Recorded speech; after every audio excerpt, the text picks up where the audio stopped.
সনাতনী পদ্ধতিতে দা কিংবা বটি দিয়ে নয়, যুগের সাথে তাল মিলিয়ে আধুনিক প্রযুক্তির মেশিন দিয়ে কাটা হচ্ছে বড় ছোট সব সাইজের মাছ। কাটতে খুব ভালো হয়, পিসগুলো সুন্দর হয়, দেহার মতো পিস হয়, ফ্যাশন মেসেলা করে পিস হয় না, একটা ফুলের মতো মাছগুলো না, জনগণের শান্তি পাইতেছে। পটুয়াখালীর কলাপাড়া পৌর শহরের মৎস্যবাজারে বিদ্যুৎ চালিত একটি ফিশ কাটিং মেশিন স্থাপন করে সাড়া ফেলেছেন মোহাম্মদ মোস্তফা নামের এক শ্রমজীবী।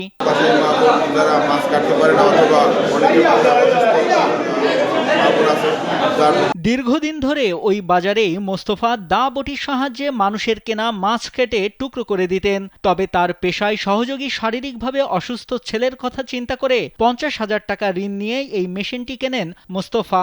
আর এতেই তার দৈনিক আয় হচ্ছে 500 থেকে 600 টাকা।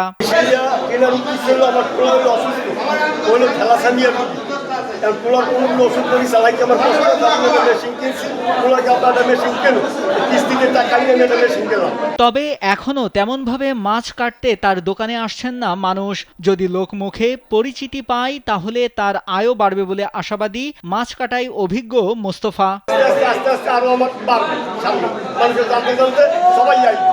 মেশিনটি নতুন স্থাপন করায় উৎসুক জনতার পাশাপাশি বহু মানুষ মাছ কাটতে ভিড় করছেন মোস্তফার দোকানে।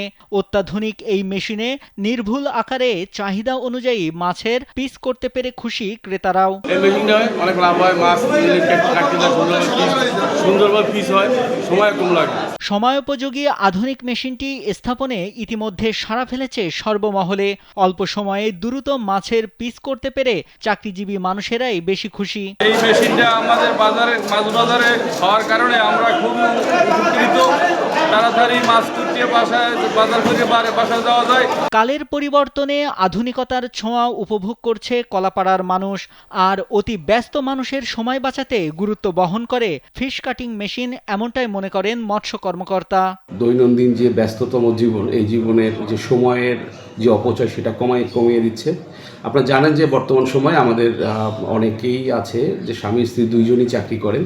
তাদের পরিবারে আসলে এই মাছটাকে কেটে রান্না করার মতো অনেক সময় তাদের সময় থাকে না। সেই জন্য এই যে মেশিনের ফলে আমাদের এই অঞ্চলের যারা ব্যস্ততম মানুষ আছেন তাদের জীবনের সময় বাঁচাবে।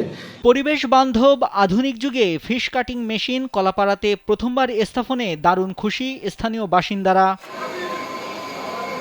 নাইমুল হাসিব, কালবেলা।